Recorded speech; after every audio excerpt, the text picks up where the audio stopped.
Good afternoon, short-term shoppers. You are now in the Short-Term Show special episode series on the Western North Carolina mountains. So this is everywhere from Asheville all the way down to Bryson City, basically that entire southwestern corner of the state.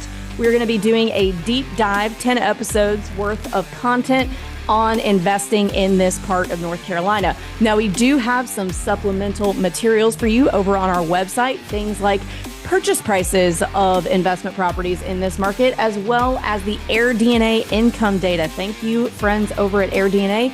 So if you guys want to know what all of these properties cost, the different purchase prices, you can see that on theshorttermshop.com, as well as the income data. You can find that there too. If you guys want to buy an investment property in Western North Carolina with a short-term shop agent, email us at agents@theshorttermshop.com and we will get you hooked up. Or if you just have more questions, you want to come hang out with us some more, we've got a great Facebook group with a wonderful community of investors over at Short-Term Rental, Long-Term Wealth, same title as my book. And if you guys want to chat with us live anytime, we've got a call every Thursday, and you can join that at strquestions.com. We look forward to seeing you over there.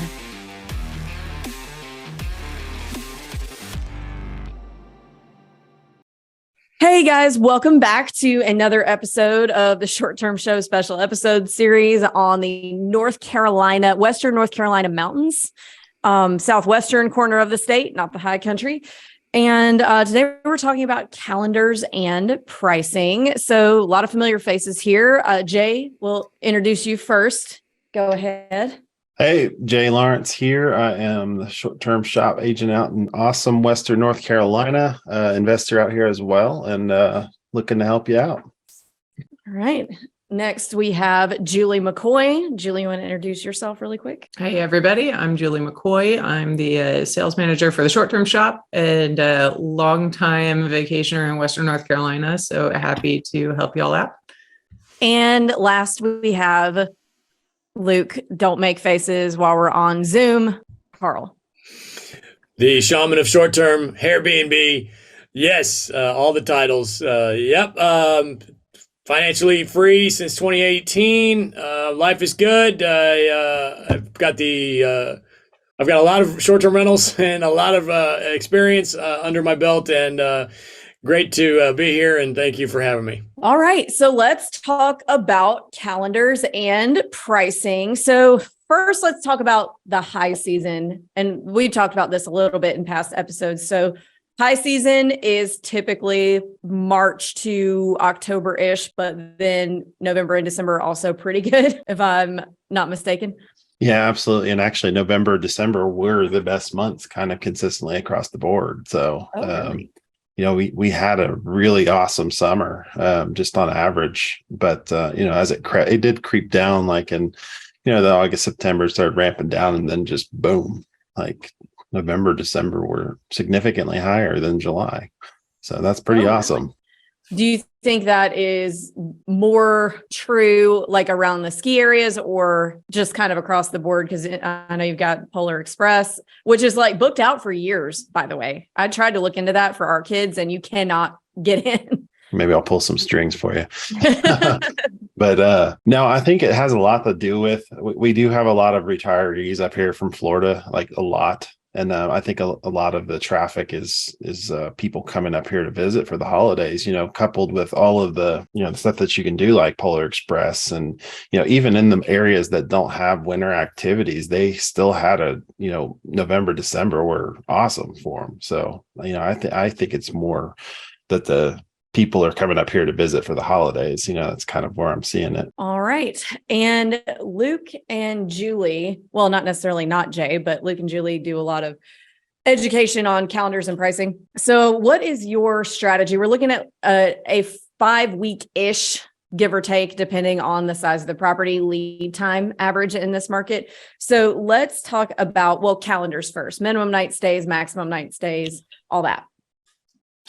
Yeah, I think you're going to be looking at, the size of your property and enemy method. And you want to maximize the length of stay within reason for your size of property.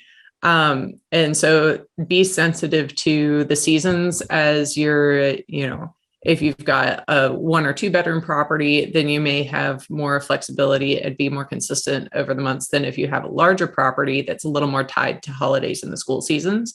So keep those things in mind as you're setting your minimum nights. So you probably want to try and get those longer bookings for the bigger properties first, especially with an eye to holidays and school vacation times.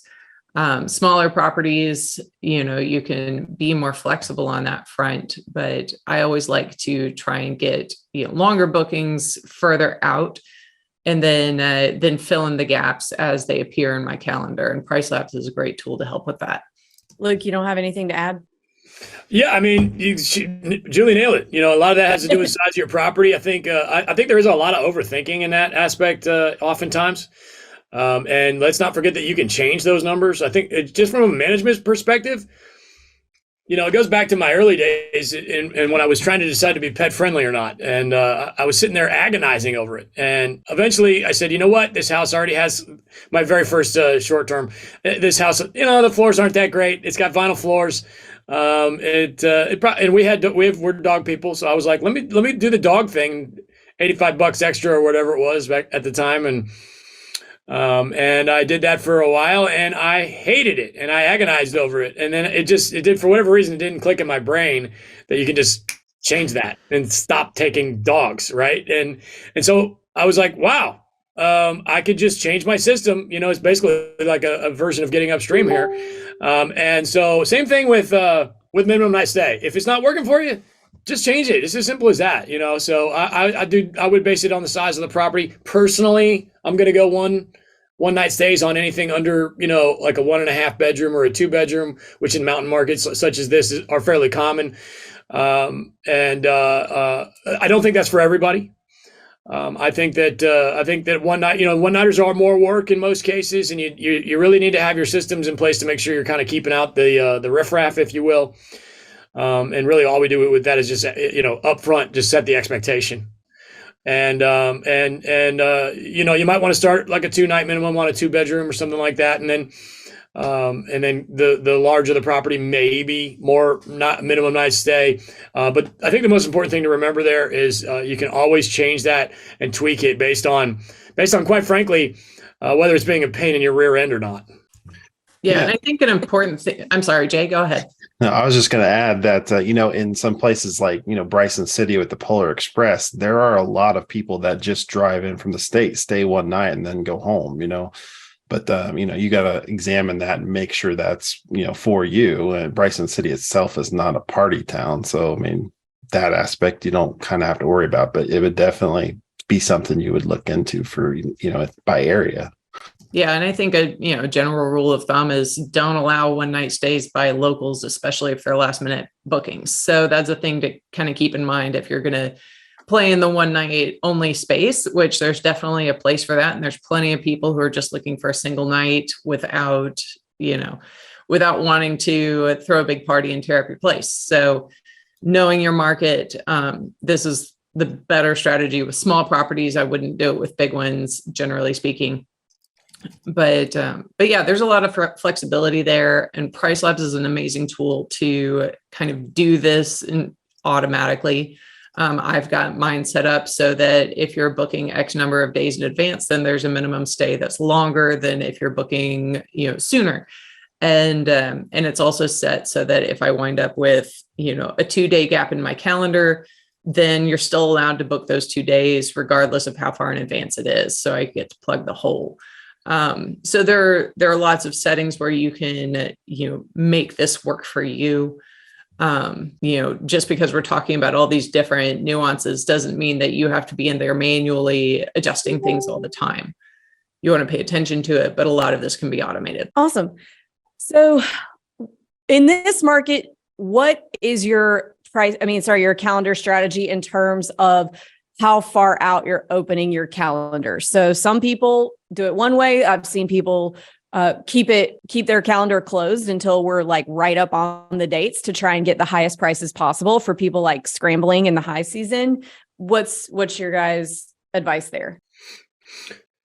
I would be 6 month on this market. That's just me. I like to be a little less available in most cases. And Maggie Valley does have that huge summertime push, So personally, I do a custom calendar on all my properties, and in general, they're fairly similar, regardless of market. Quite frankly.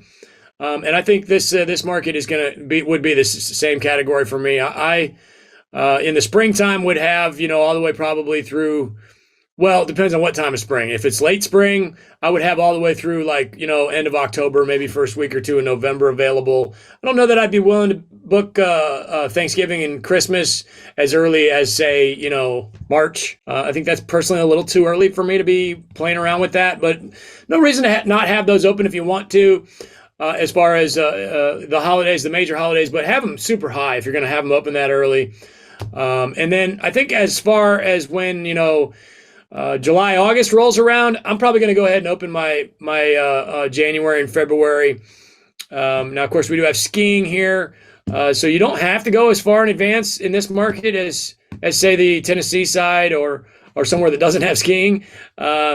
Because there's attractions in the winter. So that's awesome. I usually will open in an area where my January and February are slow, like a beach. I will go ahead and open January and February super early because there's no reason not to. I think in this market, you could probably wait on that just a bit longer if you were so inclined. I mean, again, there's no right or wrong way to do this here. But I personally don't like to be super, super available, meaning like a year or more. Because it's just really more than I want to deal with. And again, most bookings are going to happen within 45 days anyway. So again, we could talk about this all day long, but I'd love to hear everybody else's. I know Julie's been going to this market her whole life, and has family there. So. Well, and I have a different strategy for my availability. Like I keep all my calendars open for a year in advance, but I accomplish the same point that Luke does, just in a different way. So I have my pricing set so that if you are booking 8 months in advance or somewhere, or a holiday or something like that, my prices are super high.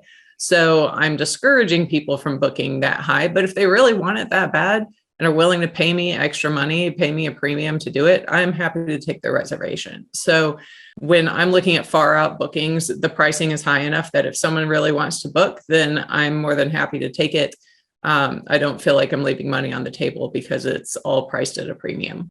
Yeah, and one more thing to note there, Julie's way is probably a little better than mine in a lot of cases, because the more availability you have on your calendar, again, no scientific, we can't quantify the algorithms, right? Algorithm is like a big buzzword in this business. But most folks are of the opinion that the more availability you have on your calendar, the better your algorithms will be, because a bunch of blocks basically tells the system, hey, this house isn't really all that available. So let's go ahead and maybe send more traffic to a house that is more available. So I think we're really splitting hairs when we get to stuff that's like 7-8 months into the future. But if you're super, hyper focused on your algorithms and you're like a rank breeze type of a person, then probably having that 12-month calendar with the high future prices might be a little better for you than the way I typically do it. Which has actually got me thinking maybe it's time to open my Christmas as we are entering what I think we're recording this in almost May here. So if that helps anybody. Yeah, let's talk about Rank Breeze for a minute. Julie, do you use Rank Breeze? I gave it a trial. I mean, they have a very brief trial period of like 1, maybe 2 weeks. So I will admit it's not really enough time to get a feel for it. I know there are people who swear by Rank Breeze. I didn't find a lot of value in it, though maybe it's because I didn't give it enough of a chance. My main issue is that, it will give you all these data points, but it only gives you a new assessment like every 24 hours. So if you make a change, you have to wait until the next day to find out if that change you made had an impact. And you can, there's mechanisms where you can do this manually and see an immediate change in the algorithm. So I was not a fan of having to wait that long to see if, one change or another was making a difference. How do you do that manually? So with a manual thing, and I have stood on the shoulders of other people who have figured this out. And I don't have it down to a science, but essentially, if you have an incognito browser open and you're just, the incognito browser is really essential to be able to get an objective view of where your property is appearing in the search, because Airbnb knows when you are the one searching, and they will show you your properties ranked really high. They want to flatter you, and they know that you spend a lot of time on that property, et cetera. So if you're just logged into Airbnb and you're just like, hey, look, my property's on the first page, that is not an accident. It is not there all the time for all people. That is there for you.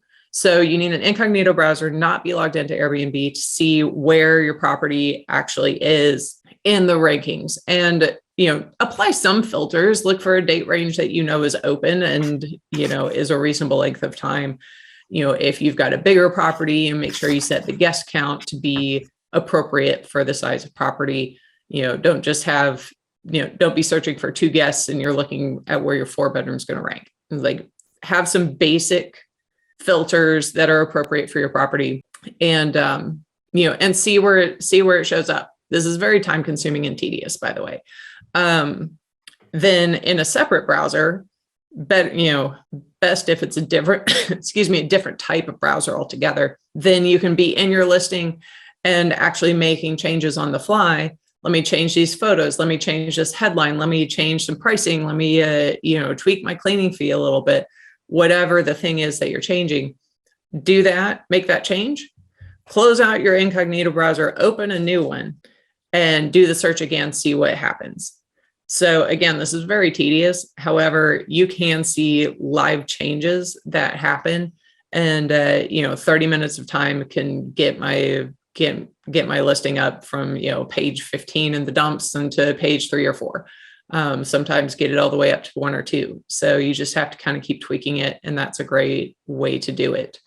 Yeah, some thoughts there. So it's change is the key word. It's all about change. And Julie said that word several times, and she's exactly right. Here's a perfect example. I recently was poking around on an incognito browser trying to find my properties on the map on both Vrbo and Airbnb, which I normally don't do that, don't care. And here's the deal. Back when I first started, Vrbo, yeah, tons of people. It's been around 30 years. But Airbnb was new at the time, and there was really not a lot of people on there. So I always used to do the not exact location on my map because I didn't want people to be able to pinpoint exactly where my house was. And back then, it was fine because there was nobody else really using Airbnb. On Vrbo, it did get a little hairy because, again, it's been around for a million years. But now there's so many properties on Airbnb, which leads me to the saturation thing. I'll get to that. If you don't have exact location, it's almost like it's more difficult to find your property. Now, not that anybody's even really going to be looking at the map. Occasionally, maybe, if you're looking for a specific location. But I have switched recently because of this, because there are so many more properties on Airbnb than there used to be when I first started, to the exact location. And then boom, there's my house. And does anybody care about any of that? Probably not. But and speaking of, all those other properties that are now on there that weren't there when I first started, they were still for rent. They were just for rent other places, mostly on like your momscabin.com or your sister's beachhouse.com. And now we have this marketplace known as Airbnb. Everything's in a centralized location. And yes, so it's been a little bit of a change in the marketing in the industry, and somewhat unrelated to what anybody's talking about here. But I bring that up because if you don't pay attention in this business, this is my point. If you don't pay attention in this business, you will get left behind. 100%. It's changing all the time. It's a technology business. So make sure you're checking stuff all the time. And as far as RankBraze is concerned, I had the exact same experience as Julie. I tried it a few times, actually. Every single time I logged in and my properties were the first page, the first properties on the first page. Now, I do take very much pride in being the world's greatest enemy. Matter of fact, I want to get a hat and a t-shirt that says I'm the world's greatest enemy. And if you don't know what that means, enemymethod.com. It's basically just, comparing yourself to the competition. I mean, Walmart does it. Walmart does the enemy method on toothbrushes. You know what I mean? So I take a lot of pride in being the world's greatest enemy. And in order to be that, I have to be the best. And therefore I should be. If I'm not that, then I need to be that to be on the first page. And if I'm not on the first page, I'm not doing my job. That's just me. I have to be better than everybody else. And I've been doing this a really long time. So I logged into RankBreeze. I had a completely different perspective than somebody coming into it and brand new, somebody brand new is buried at the bottom. And they're like trying to fight and claw and get themselves to the top. And so here's my thing with RankBreeze, or any kind of tool that tells you how you're ranked. I don't think there are any other ones really, but maybe some gurus are doing it. I don't know, but I hear a lot of times where they say, well, I made this change and then it dropped me 2 pages down on RankBreeze. And I'm just like, well, just wait 2 more days. It's going to change again, So don't get too caught up in it. I think if you only have 1 or 2 properties, it could be, if you're doing it, if you're kind of overthinking it and doing it wrong, it could be a little detrimental. But as a matter of fact, I had a conversation yesterday with a guy who's a full-time short-term property manager, a third party, and he uses it on a day-to-day basis with his properties to kind of check where they are. And it's a system. Anything can work if it's a system. If you're just willy-nilly going around signing up for different softwares every freaking day and don't really pay attention to them, and like you look at it for 2 seconds and you it drives you crazy, then it's a problem. But if you implement it into a day-to-day system and set aside, here's my RankBreeze time this week or whatever it is, then absolutely we can have success there. Well, I think there's a use in having something that will tell you where your property's ranked without you having to do the manual digging. But yeah, it's just a question of how much time investment you have and the length of turnaround time in RankBreeze. If they could make that faster, I mean, I understand they can't have the system like querying Airbnb millions of times a day. I get that. But at the same time, like once a day is not enough. So if it was, even if it was like a refresh every 30 minutes to make the system manageable on the technology side, I would find that a lot more user friendly. But yeah, that's my perspective. I think there's a place for something like that. It's not something I'm interested in at this time because I get more out of it just playing around manually. And sometimes change for the sake of change is good. And actually, I also wanted to mention for a while, I mean, I knew that Airbnb wants to see you engaging with your listing. So they want to see you making changes and things like that. For a while, I thought that, I've got Price Labs. It's changing prices every day. So shouldn't that satisfy the algorithm as far as, I'm engaged with my listing and making consistent changes? But that doesn't seem to be the case. I think they've controlled for things like that at this point. And so they want to see more manual engagement that, requires your actual time and effort. So my thing is with it, again, just we're way off on a tangent here, and that's okay. It's all related to your calendar. I think I think listeners will get a lot of value out of it. So keep going. Thank you. My thing about what I hear is that a lot of noobs that come in, they sign up for RankBreeze and they see their properties on like page 27 and then they're like, oh my God. And then they have to go back to work. And then it creates a bunch of anxiety, oh my God, I'm never going to be able to get to page number 1. I'm back at work and I'm trying to do this, I'm that, I'm my kids and this and this. And I guess, I mean, again, as a guy that's been doing this a long time and people don't want to listen to me when I say this, just don't overthink it. Get in there and rent a kick-ass product and the people will come. Yeah. And when you're up in the search too, I mean, like I know it's a little off to the side, but that cover picture, you have 15 seconds to capture somebody's attention to click on that. And, even if they don't book it, they clicked on it. So, yeah, I think that's a really important point is professional photography cannot be overstated. The importance is absolutely key. To have, just remember, just like Jay said, as they're scrolling through the list, your photo is going to have to be what captures them. So spend a few $100 to get a pro out there. You will make it back in no time. It will cost you so much more money to not do that. And yeah, so think about what are your most attractive features? What are the things that are going to suck people in, make them want to investigate your property further? Your photo, especially now with the way Airbnb formats things, your headline doesn't matter nearly as much. It's mostly truncated. So your photo is essential. Don't slack on that.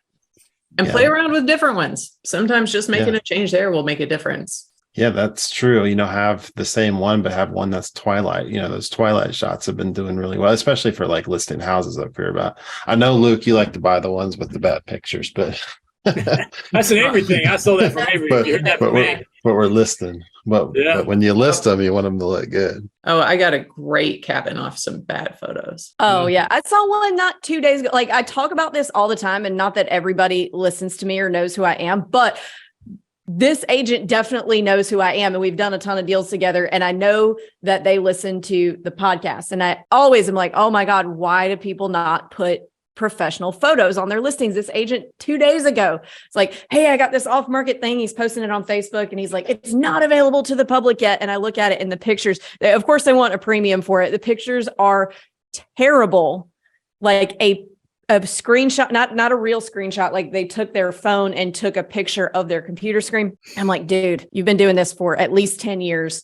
You know better than to not. And I almost joked him, like I almost roasted him a little bit. And I was like, no, I'm just going to let him do it. But guys, whether you're an agent listing a house or you are a short-term rental, I almost said manager, short-term rental investor who's putting a house on Airbnb and Vrbo, you have got to have professional photos. And I'm really tired of telling you guys. Well, here's another thing. Kenny Powers, I'm really trying not to be an asshole to you guys right now. Just watched that, actually. Love that show. Love that guy. That's great. Anyways. That's like the very little comedy that Luke and I agree on is, what's his name? Danny McBride. Yeah, he's awesome. He's so awesome. But hey, I'm going to make another point. This really goes back to being a good buyer. It goes back to being a good buyer. You need to be able to look at a listing and know what was in that listing agent's head. Like, okay, this listing agent sucked. This listing agent is going to be a pain in the rear end. For instance, we had one yesterday. Avery sent me off market or whatever. Beautiful photos. And it had like 200 just gorgeous high-end photos, drone, video, two separate, like a major motion picture Scorsese type videos. And I'm like, man, this house is freaking nice, man. He was like, let's go buy it. I'm like, just make an offer. I don't even need to see it. Just make an offer. And then again, being a good buyer, I sat down and because I was getting interested, I was like, this is a nice house, and so I dug a little deeper and I found the old MLS listing. Because what happened was I get so obsessed. I was scrolling through these pictures and I saw not a P-TAC. It was mini split. And I'm like, wait a minute. No. Because it looked like a brand new build. I'm like, there ain't no way that this house in this market at this price point would have been built with a mini split in this particular room. Maybe in a garage or something. Okay. So I went and I just Googled the address and I found an old MLS listing. And sure enough, they bought it for like less than a quarter of what they're asking. And it was a flip. And the original listing was 2,800 square feet. The new listing is 4,300 square feet. And so they added on to it and none of that stuff. By the way, Luke is positively offended by houses being added on to. It's not real. It's not a real part of the house. It doesn't exist. It's like fairyland. It's not, it's going to fall off at some point if they've added. He will not deal with anything that's been added onto, which I find to be really annoying. It is annoying. And it's what's not real is my perception of a house that's been added onto. That's not real. There's nothing wrong with doing that. But it just doesn't work in my brain. You got to have a buy box. I'm a buyer. That's what I do. I buy real estate, man. I'm good at it. And my buy box says if this thing's been added onto or got a damn converted garage, it's out. I don't want anything to do with it. Not that it's not a fantastic quality product. It's just one of my things. I don't want window units on apartment buildings. I got little buy boxes. I'm just out. That's it. And somebody else out there is going to be like, well, Luke's out on the added on houses. I need to go target those and get because that could be my thing. I'm a guy that only buys houses that have been added on to. It just every buyer's different. And my way, Avery's right. It is annoying. There's no reason to not look for properties like that. It's just not for me. We are so far off topic. Wildly. Anyway, all of our October should be priced high. Let's go back to that. Yes, October, and make sure you have. And I would say, in terms of your calendar and your listing, I would say have photos of the property in all different seasons. So if you're in a place where it snows, you want to have winter photos where it snows. Obviously, you don't want the winter photos up during summer booking season. You want to change that around. Also, fall photos are really important. Awesome. Because the leaves changing. So fall photos can be really, really, really beautiful, and it will impact what you're able to get per night if you have those photos up at the right times of year. And I want to say something about leaf season too, is be aware of the fact that depending on elevation, leaf season will change. It's like everyone's like, oh yeah, October is leaf season, but whether it's late September, early October, or late October, early November, or anywhere in between, depends on where you are. And I mean, it's always an educated guess. It's not a science anyway, but leaf season in Western North Carolina, in places like Maggie Valley, is almost a month ahead of where it is in like Pigeon Forge, Gatlinburg, because the elevation change is so dramatic. So keep that in mind too. Leaf season is not the same across the board. Yeah, and we're starting to get a little colder. It's changed a whole lot, like climate wise, since I was a kid growing up here. So it does start getting colder soon, and the leaves start falling off. So. All right. Anything else we want to add to the pictures before we move on? Really, I mean, is there anything, we've kind of gone over everything in terms of pricing and calendars, anything else that anybody feels like we need to add or that we missed that we need to make sure everybody hears? I don't know. I mean, I think the only other thing that I'd want to emphasize is know your micro market, because a place like Western North Carolina, there's a dozen different micro markets within that region. And so not everything is going to be equal. So do a deep dive into your individual market, understand what the local attractions are. Why are people going to Bryson City instead of Waynesville or instead of Cashiers? It's a totally different type of person who visits a place like Highlands or Cashiers as opposed to who is going to Murphy. And so understand that about your guest avatar, and really do a deep dive, and that's going to really help you optimize and be ahead of the crowd. Yeah, and ask your agent. I mean, that's like a great source of information right there. That's another emphasis on having the right team and stuff in place. Like, you're going to know your agent should know all this stuff. So, which we have no plugging that, by the way, Jay, and he will be happily sell you a house in this market. And at the shop, we take pride in being the best in the business. So if anybody wants to get into this, please give us a call. We'd be very grateful for your business. Yeah, I was being humble, but yeah, I will help you out and tell you everything you need to know about these little markets. Because Julie's right, we have a ton of little micro markets. I mean, there's like 4 of them just in Haywood County. Because there's like 8 cities packed all in this one little spot. So, yep. And if you guys want to buy with us in Western North Carolina and buy with Jay, he will take you axe throwing. That's his thing. And email us at agents@theshorttermshop.com. Or if you just have more questions, you can join our Facebook group. It's called Short-Term Rental, Long-Term Wealth, same as my book. Or you can meet us every Thursday for a live Zoom office hours at strquestions.com. Thanks, y'all.